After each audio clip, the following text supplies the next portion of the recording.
हरे भरे पहाड़ों और घने पेड़ों से घिरा एक बड़ा सा जंगल था। उस जंगल में तरह तरह के जानवर रहते थे। किसी की शक्ल बड़ी, किसी की आवाज भारी, कोई तेज कोई धीमा। लेकिन उन सब के बीच एक छोटी सी प्यारी सी चिड़िया रहती थी। नाम था पिक्की।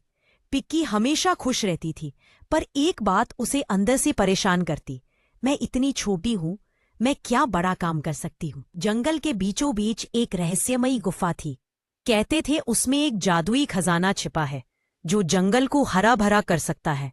लेकिन वहां पहुंचना आसान नहीं था। गुफा के अंदर बड़े बड़े पत्थर थे, अंधेरा था और एक अजीब सी ठंडी हवा बहती थी। धीरे धीरे जंगल सूखने लगा, तालाबों का पानी कम हो गया, पेड़ों की पत्तियां पीली पड़ने लगी, जानवरों को चिंता होने लगी। एक दिन शेर राजा ने जंगल की बड़ी सभा बुलाई। सभी जानवर इकट्ठा हुए। शेर राजा ने गंभीर आवाज में कहा, जंगल की हालत बिगड़ रही है। हमें गुफा वाले खजाने को ढूंढना ही होगा। केवल वही हमें बचा सकता है। सब जानवर एक दूसरे को देखने लगे। किसी में हिम्मत नहीं थी। तभी पिक्की ने साहस करके कहा, मैं कोशिश कर सकती हूँ राजा जी। जानवरों में हल्की हंसी छूट गई। अरे पिक्की, तुम इतनी छोटी हो, बंदर बोला। गुफा में तो बड़े बड़े पत्थर है, तुम कैसे खोजोगी? हाथी दादा बोले। लेकिन उस रात चांद की रोशनी में जब पूरा जंगल सो रहा था, पिक्की धीरे धीरे उड़कर गुफा की ओर निकली। रास्ता लंबा था, कहीं कांटेदार झाड़ियां, कहीं पतली पतली डालियां, कहीं उफनती हवा। लेकिन पिक्की रुकी नहीं। गुफा के बाहर पहुंचकर उसमें लंबी सांस ली।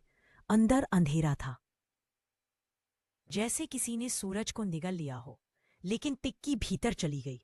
उसने चोंच में एक छोटा सा चमकता हुआ कंकड़ उठा लिया ताकि रास्ता थोड़ा साफ दिख सके।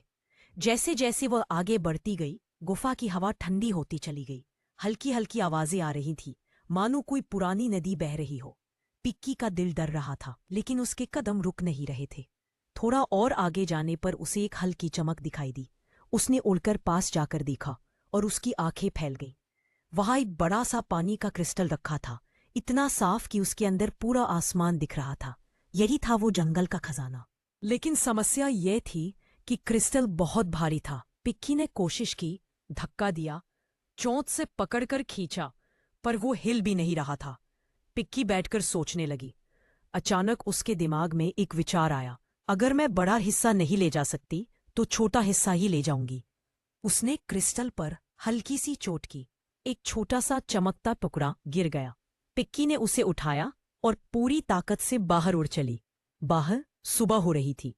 पिक्की भागते हुए शेर राजा के पास पहुंची। राजा जी, मुझे खजाने का टुकड़ा मिला है। सभी जानवर इकट्ठा हो गए।